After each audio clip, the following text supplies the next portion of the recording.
So this is reverse colonialization. This is India colonizing Britain. And they did it by divide and rule. Declared one Britain. Milan went, yeah, we'll join you. Actually, no, we won't. And now people are going to be looking towards Austria. This was definitely a war from outside of the empire, which Austria 100% should have been on Britain's side for. And I suspect that questions are going to be asked about the legitimacy of the empire. Although still voting for Austria for the moment. But the Commonwealth have been eaten up. We now have a huge Germany-sized Prussia. And the Commonwealth is completely gone. Wow, that was actually quite quick. We just had the partition of Poland. That's what this was. Frederick the Great, Catherine, and Mary Theresa? Frederick the Great, Catherine the Great, and Mary Theresa. I think it was those three who petitioned Poland, and that has just happened again.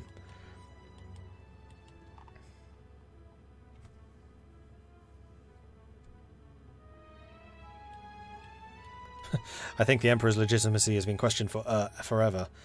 But Belaton is still safe, everyone. It's fine.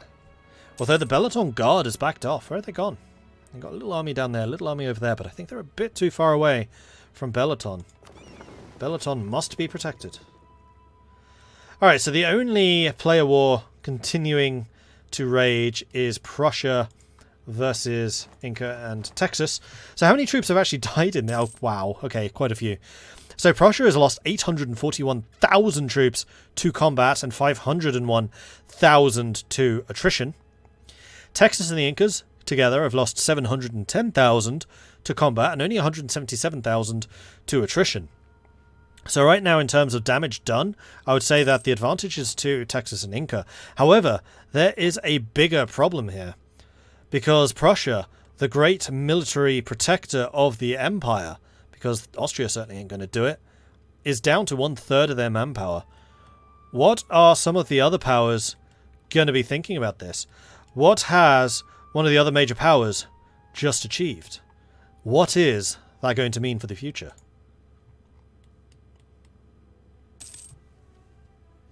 Who is leading revolutionary Russia? Calico, yes. I mean, they're in-game ruler. It is Consul Alexei Dumanetsky. The sun never sets on the Indian Empire. Well, I mean, it's only right that the Emperor of India rules from London. I mean, that's historically accurate, isn't it? Who's the ruler of Hindustan? We have Emperor Farrukhsiyar II Timurid.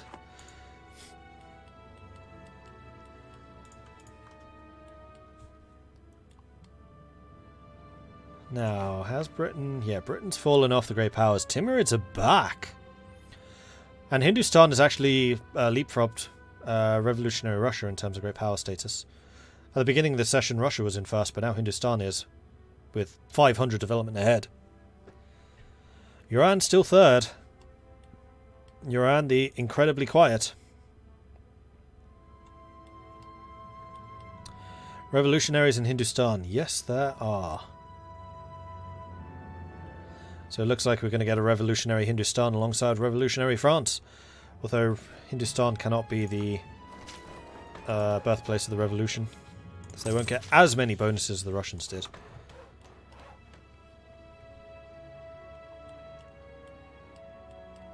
Yeah, Texas is independent. Texas is bloody massive. And because British colonies are so similar in colour, this is all Texas. Ignore the Incan bits.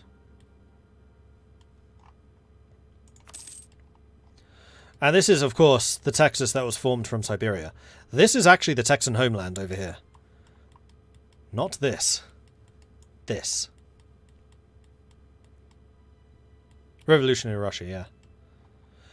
Alright, so what's happening over here? It looks like... Oh no. Just because I couldn't see it all, I thought that Prussia might have been trying to back off, but it doesn't look like that's the case. Texas and Inca continue to fight. Prussia has not taken any war exhaustion. Inca, however, has. And the war goal, Nicaragua, is not currently taken.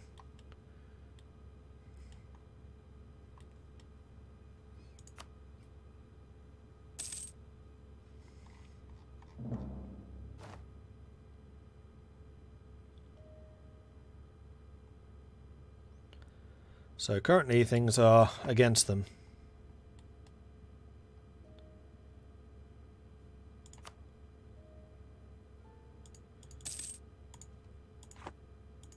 See what actual province that is.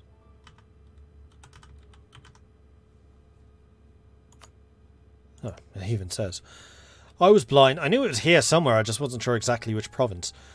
So yeah, if Prussia manages to retake that, then the war score will start going in their favour again, but they really need to wipe peace out of this. This is doing far too much damage to the Prussian military, and that's going to be causing problems. Shan's at war again, going after Maguindanao. Shan attacking immediately into the Philippines. We do have a Maguindanao army about to attack Shan's army, so we'll see how the mercenary magnificence fights up against this. 7.7 against 7.1. They do have 125% discipline against 107, but they're fighting a -2 in the mountains, and it does look like they're about to lose this fight, be pushed to here, and if Maguindanao does this properly, they'll just stack wipe the rest of the force. Which they're going to do. So Shan's military invasion has failed abysmally. Oh, unless they... No, they didn't quite get the tick. Oh, so unlucky, Shan. But no, that's going to be a stack wipe, because there is no way that the... However many... Oh, no, they didn't. Oh, you got so lucky. That should have been stack wipe. They had no morale. So Shan's probably going to march back to here. Oh, no, they only moved one province. This should be a stack wipe, depending on when they arrive. 10th of November. No, it won't be. Shan's about to survive again. Come on, this has got to be the stack wipe, surely. Although Maguindanao's taking the -2 now. And is losing a lot more troops in the fight. For goodness sake, Shan! You're impossible to kill! Maguindanao, you need to be chasing this. You need to destroy them. Although they've just had another month tick. Unfortunately, it takes so long to move between provinces here that you just get the month ticks. So you can regain morale, which means you don't get stack wiped. In fact, I think they might even get a Oh no, they didn't quite get a second month tick. Shan? Yes, finally! The Immortals died! What's the religious map mode look like? It looks like this! So we have Orthodox Russia, we have Hindu, Hindustan, we have Tengri, Yuran, / Confucian, Vajrayana, Shan, we have Sunni, America, Andalusia, Tunis, Coptic... Coptic? No, we have Sunni Ottomans. What are the Mamluks? Mamluks are also Sunni. They never converted Ethiopia. Interesting. Catholic Sweden, Austria, Milan, Papal States, Brazil, Tengri, Texas, Anglican Britain, Reformed France, Protestant Prussia. In fact, Prussia is the only Protestant. They are as well. Interesting. So only one Reformed state, only one Protestant state, only one Anglican state, only 1, 2, 3, 4, 5 Catholic states.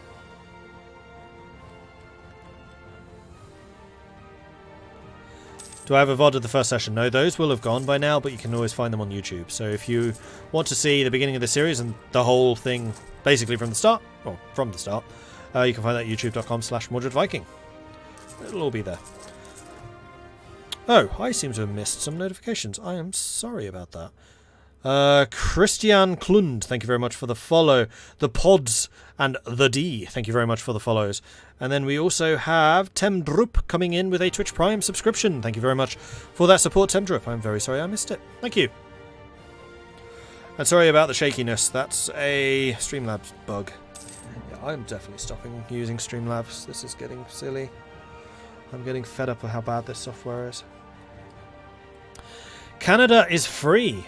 Oh, Swedish Canada. Oops.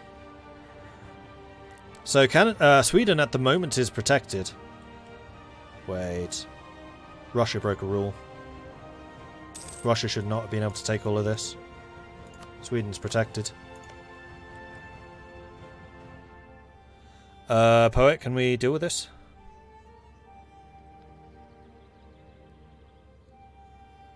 Was this last session? Really? That was last session. Was it? How the hell did I miss that? I have no idea, but that was the border that we had at the beginning. Alright, fair enough.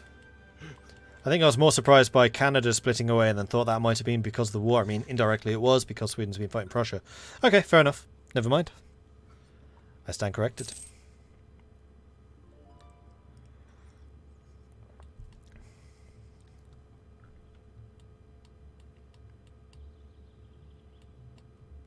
That was when Sweden sold provinces to Russia, then Russia went, no, I want more, and then attacked them. Right, yes, I do remember that. Fair enough. Meanwhile, Tunis is at war with the Mamelukes once again, or still? Nope, this is again. This is a new war. And the Mamelukes are still gamely fighting on. Although I doubt that they have much of an army, if an army at all. 17,000 here in the north. Any allies? No. Just lots and lots of truces. Is this a non-thingy war? Nope. Conquest. They must have had a very short truce considering what they took. Interesting. Australia is currently fighting against Delhi. So former Delhi fighting against Delhi. This is just Hindustan cleaning up the last of the Delian territories. We have Shan still fighting against Magandanao, although Magandanao's managed to invade Shan. Oh, this is bad advertising. Shan, who's been building themselves up as the mercenaries extraordinaire for people to hire. This is very, very bad advertising for them. Magandanao is AI and is creaming Shan at the moment. The initial invasion of the Philippines failed, and now Magandanao is actually just counter-invading. Oops. That's definitely gone wrong. There's another 20,000 down here in Singapore. I mean, Shan's taking the last of these Magandanao territories. Is that actually a fort? Nope, they're just sitting there. Meanwhile, these guys are invading. Shan's trying to build a new army. They still have plenty of manpower. They still have plenty of money, so I don't think this is the end. But Shan really needs to build a navy. Like, how the hell do you think you're going to go after Magandanao without a fleet? Unless you've lost them, which is possible. Nope, no naval battles. These are just land battles. I know, let's attack a island nation without any ships at all.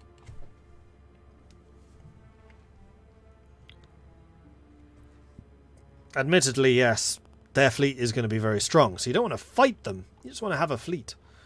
So you can at least buy yourself a couple more tactical options.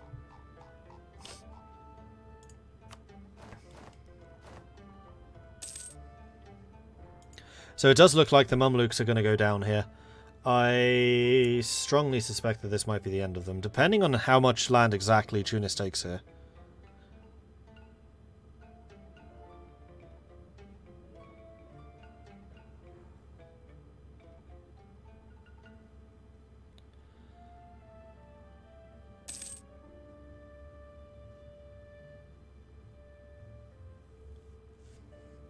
Russia versus Austria when? When the rest of Europe is Russian. There's no way Austria's going to step in to defend, say, Prussia or Sweden.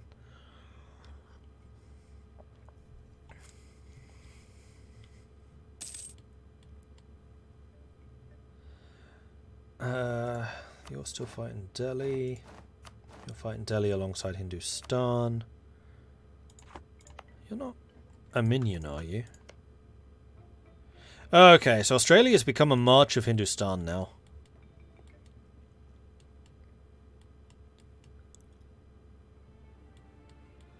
That's something we forgot to do between sessions. Come up with rules for marches.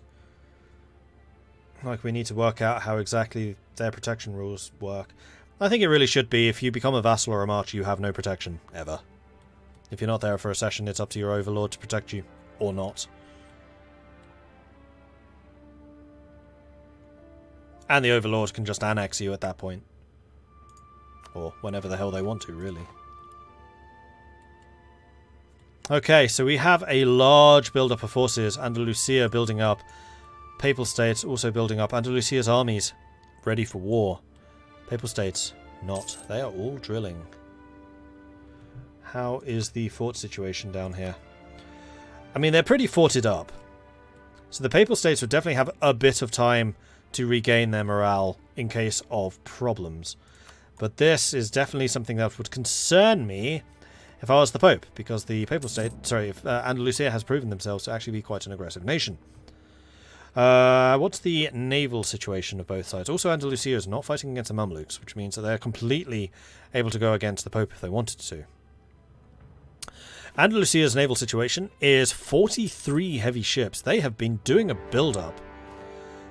And there it is, war. Oh, against Congo? Wrong way. Instead of going north, they've gone south. Or maybe this is to lull the Pope into a false sense of security.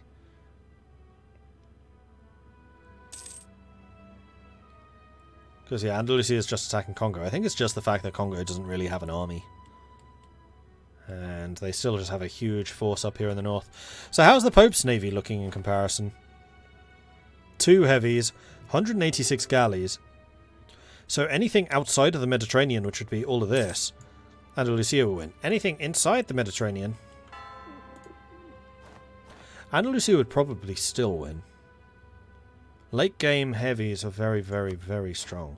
Part of that would depend on which ideas both sides have. I don't think Andalusia has naval or maritime. I think the Pope does. Nope, they have no naval stuff at all. Whereas the Pope has naval. Nope, Pope will have naval superiority here. Within the Mediterranean. They would still struggle with naval invasions from here in the north, though. Hello. Hello. Sorry, the Pope and Andalusia are going to go to war. Yeah, I noticed that. They have reached an agreement. Basically, they were bored. Okay. It's going to be a land war only, so they're not going to involve their navies, and it's only in Iberia. Okay. Whoever wins gets all of Iberia and 10,000 ducats from the other one. That's a fair way of doing a fight. Yeah, so it's a 1v1 entirely on land, so then they're not going to be involving their navies. Okay. Makes sense. Because, yeah, I was just looking at them and, like, comparing stats and things. I did wonder, because I think Andalusia would win at sea outside of Iberia, outside of the Mediterranean, but the Pope would win inside the Mediterranean. So it'd be kind of an interesting tug of war there, but if it's just on land, then fair enough. I think that's just a concentration issue. You know, having to manage both your navies and your armies makes it harder. Mm-hmm. And there it is, the war started. Yep. I'll go and let you comment on it. Bye-bye. Okay, cool, thanks. So, Andalusia has been joined by Brazil and Tunis, though I am guessing that they've been told to stay the hell out of it. Andalusia immediately going on the offensive, moving in to start sieging.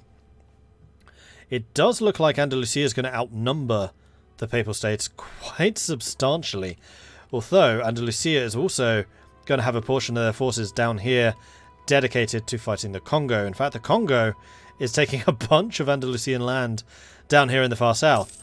So, yeah, interesting times. I do have a bit of a concern that the Pope is just heavily outnumbered.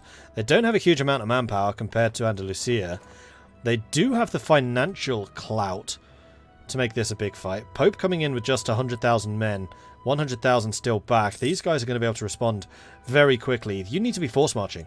You've absolutely got to. This is a terrible start. Oh, Pope's already lost. 150,000 against 70, 150 against 70. Got another 40,000 coming in. Got another 80, 120,000 coming in. Alright, so they've managed to bring it back again. Andalusia is losing a lot more troops than the Pope is. 125% discipline against 124. Andalusia does have the morale edge and the numerical edge. The Andalusian front lines have 30. The Papals only have 10. Andalusian artillery is 20. And there we go. First victory for Andalusia. And they are taking this fort very quickly, actually. It is a level 8 fort. Let's continue comparing. So we've got 10, 10, 20 for the Papal States. I don't know if they have any advantages for their actual army. There's a discipline bonus, which we've already factored. It doesn't look like it. They have quality, they have quantity, they have economic, which means they'll have more quality. Have they actually activated policies? Because I feel like their infantry combat ability could be a hell of a lot better than it is. There's policies, there they are. Yes, they already have. Why was that not showing? policy is not factoring in. Huh. Okay, so the Pope has just murked up. Andalusia has not yet. Andalusia is switching over to here. They have the morale advantage from the morale buff. They're actually capped on military power, so they should keep on deving up. They do have the infantry ability bonus. See, modern firearm techniques. It's counting for them. They have it. Why is that not counting for the Pope? It should be.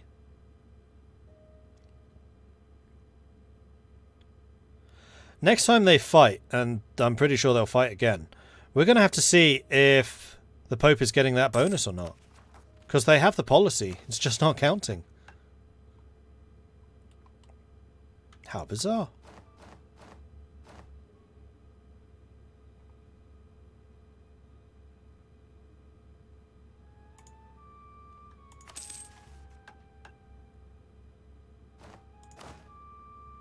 Yeah, modern firearm techniques. They get it. Pope doesn't.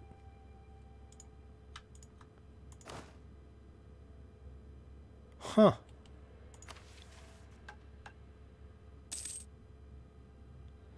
Are both sides getting bonus artillery damage from back row? So the Pope is...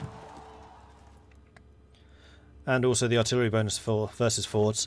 And Lucia is... And also the bonus versus forts. So militarily, from that advantage, they're both the same. Andalusia is in a golden age. The Pope is also in a golden age. Andalusia...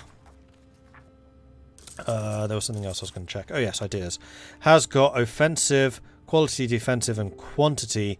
Plus, they just have a lot more military ideas in their national idea group. For example, morale of armies plus 25%. They do have this hugely powerful fire damage received minus 15. Manpower modifier, then everything else kind of drops off after that point, honestly. So the Pope has the extra discipline, but Andalusia has the fire damage, so late game Andalusia should just be stronger. So we have another -2 for Andalusia. Pope, they're not getting the infantry combat bonus. It's not counting for them.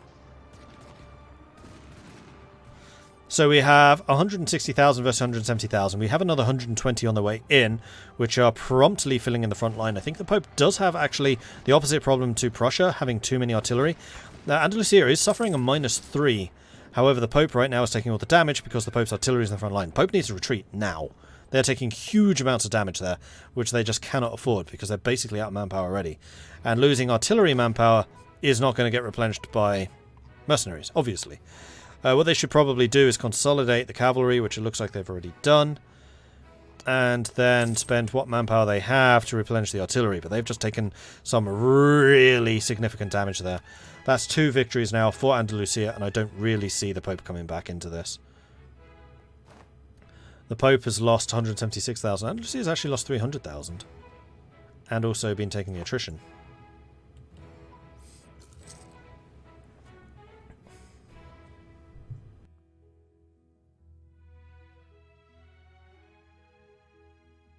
Hey, Harbinger.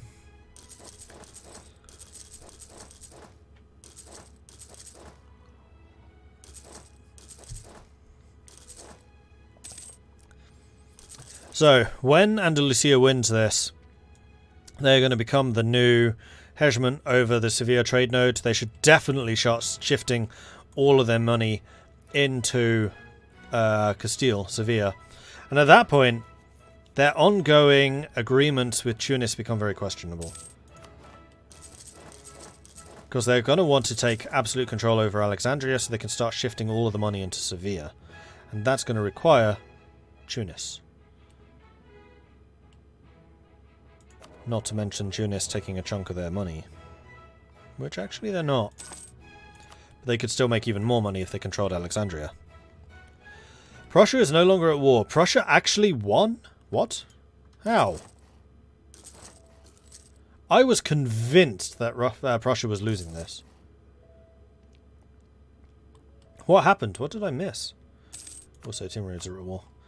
Timurids are currently fighting against Russia. Russia is coming in for Persia. So it looks like I was wrong. Even though the Timurids have made themselves very difficult to conquer, the Russians are still going for them. Russia has slightly more morale than Timurids. They've actually lost 1 point of morale since we last looked. However, they are still able to win. The Timurids bringing in a lot of mercenaries for the fight, but I strongly suspect that the large bulk of the Russians here also... Oh no, they're not mercenaries. Oh, some of them are. But Russia's just going to have the overwhelming numbers. 1 million standing army. They've done it. They've broken 1 million. Against 142,000.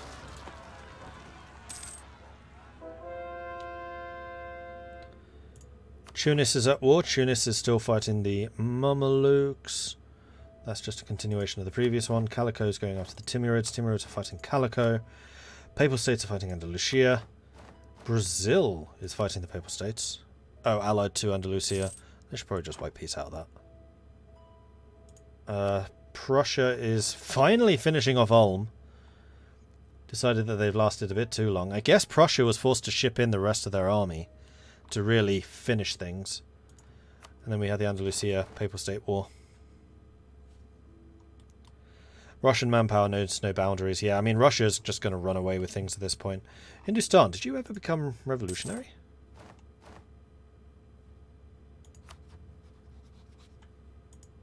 That's Russia.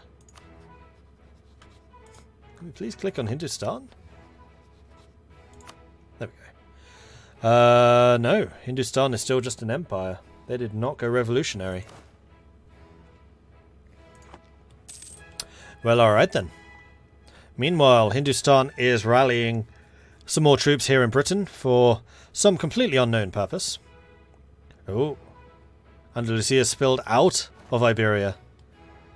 Maybe this gentleman's agreement isn't going to hold up. Labour has fallen. Roussillon is going to be up for grabs soon. And this border war is definitely going Andalusia's way.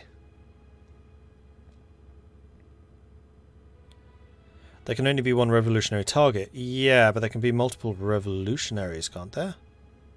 Revolutionary states.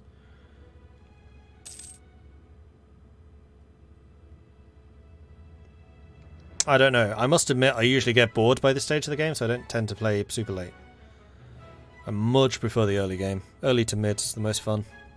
By this point, like especially if you play single player as I tend to, you've blossomed the size of Revolutionary Russia and there's no real threat from anyone. They mentioned that Labour and Roussillon will count as Iberian because it evened up the amount of dev at stake. Gotcha.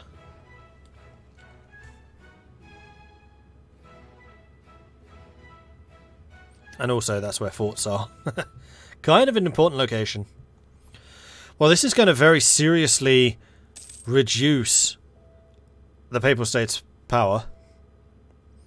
A lot of their income is going to come from these three centres of trade. So this could give Andalusia a way into Genoa, though I think that would still be a mistake. They're going to want to concentrate on Sevilla, I would think. Though they do have the potential, and Genoa is a hugely valuable province.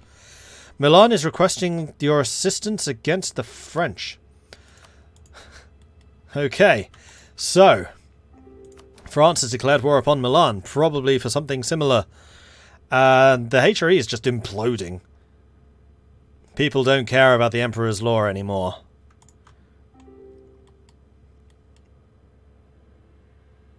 The Emperor cares about just one thing, Lake Belaton.